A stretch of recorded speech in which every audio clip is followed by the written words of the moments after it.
এক সময় প্রধানমন্ত্রী শেখ হাসিনা ও ডক্টর ইউনূস একসঙ্গে কাজ করেছেন।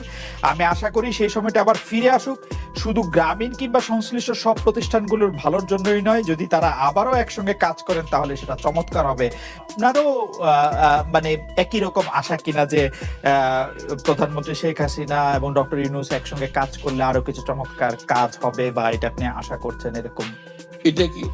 এটা কি এখন আমার জন্য করা যাচ্ছে না যে আমি নারাজ করতে চাই না? তুমি ভাবখানা এমন করছো যেন আমি আপত্তি করছি, আমি কাজ করতে চাই না। আমাকেও যে বললাম চোর বদমাইশ করে রেখেছে, সেখানে কাজ করার তো কথাই উঠছে না। আমার নাম উঠলেই ওনার রাগ উঠে যায়। আমাকে সুদখোর না বললে ওনার মন তৃপ্ত হয় না। আমাকে চুবিয়ে না ডুবালে, পদ্মা নদীতে আমাকে চুবিয়ে না ডুবালে ওনার মনে শান্তি আসে না। ঠিক আছে, আমি কি করে বলবো? ওনাকে বলতে তো হবে, ওনাকে যদি কিছু বলতে হয়।